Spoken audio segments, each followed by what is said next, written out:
I tell you, my stars and your stars and your stars. I stepped on your stars. We are the demand from the kingdom of the Most High God. Surrender Jerusalem first and send the whole land of Israel. Read the prophecy of Ezekiel chapter 36. Repeat after me.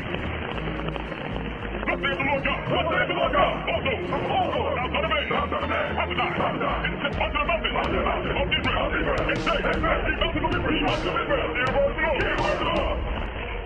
For those that don't know, the ICGJC, excluding Tazadakia, Jermaine Grant had an ankle monitor at the time. But there was a time in 2019 when the ICGJC went to the Israeli embassy in Washington, D.C. with some demands.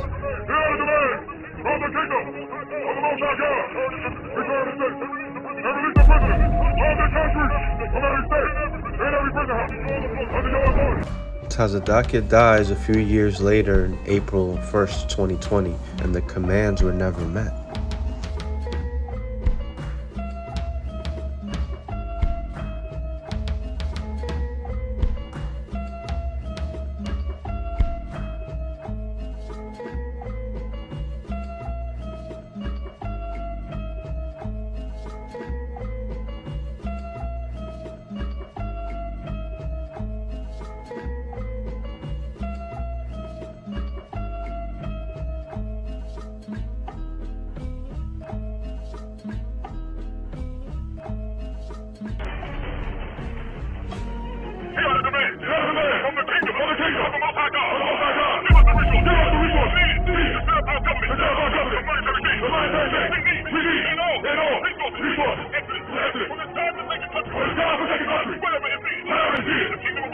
Yeah, this is a great work. This ain't a small work. Okay.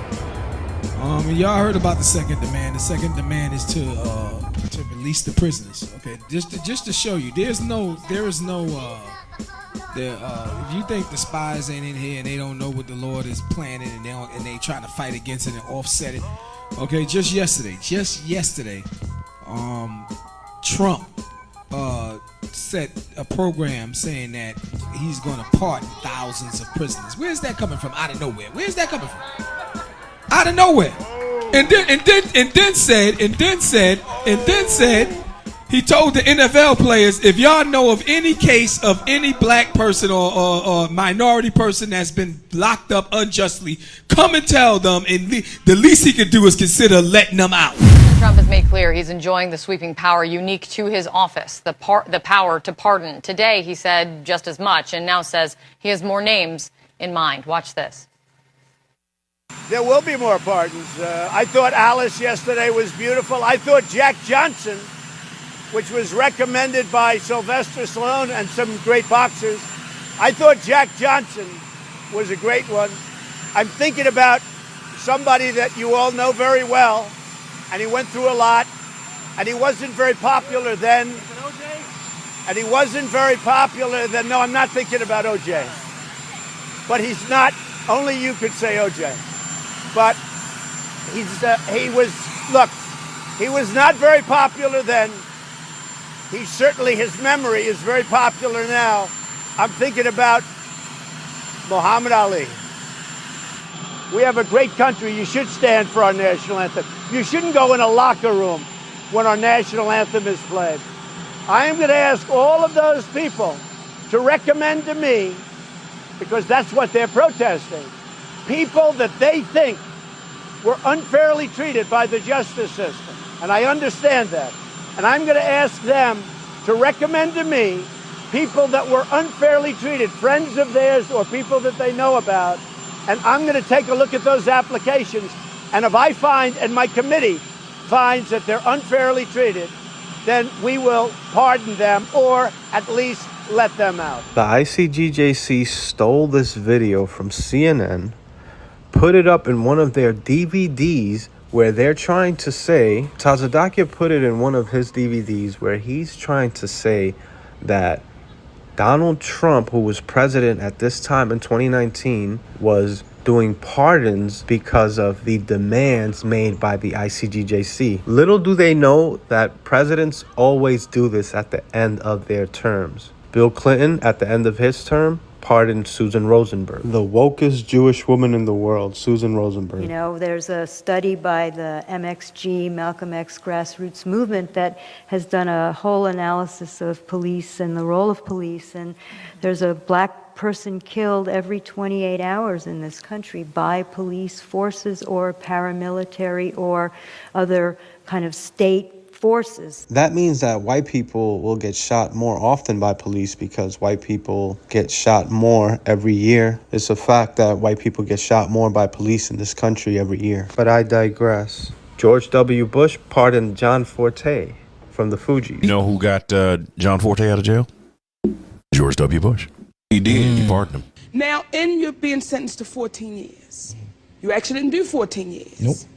You did 7, Yep. correct? What were you doing when you found out you was going to get out early, and why did you get out early? I'd lost all of my appeals. We had one sliver of hope, and that was we filed for executive clemency in the summer of 2006. We were all well aware of what that meant.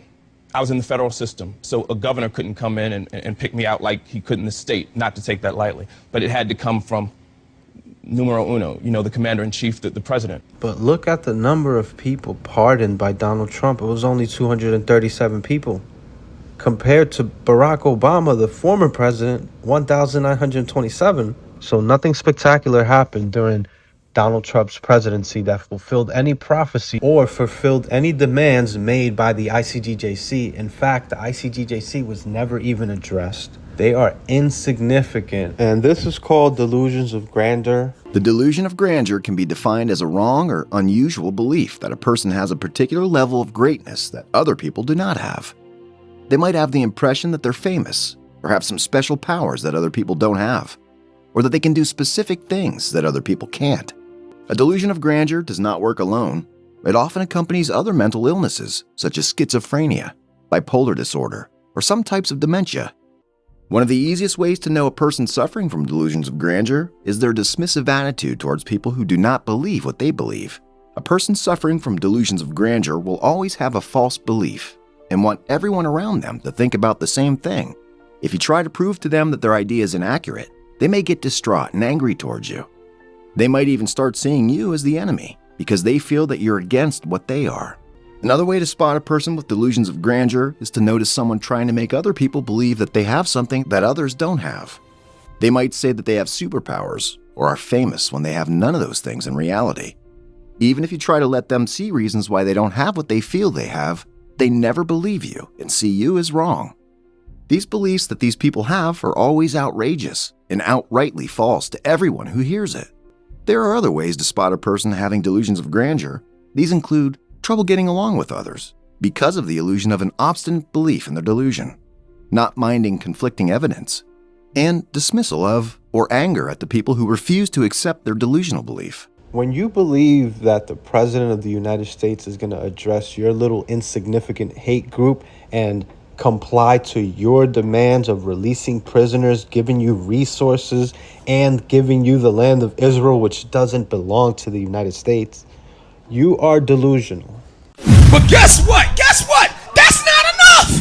That ain't the demand. The Lord ain't asked for thousands of them to get out. He said, let them all go.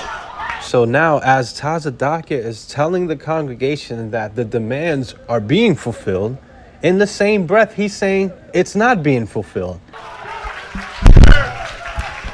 So no matter how much you try to offset this, Esau, you ain't offsetting a damn thing. You letting them all out, or you gonna catch natural hell.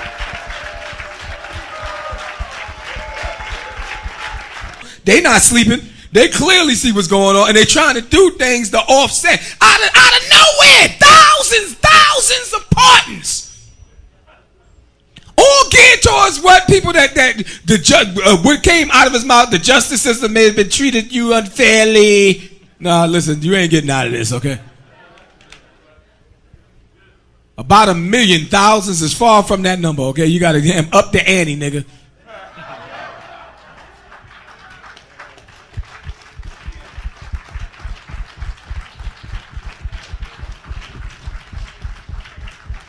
Next question is Zechariah chapter 8, please. Another unanswered Another unanswered demand. That's what the brother should have said. Another unanswered demand.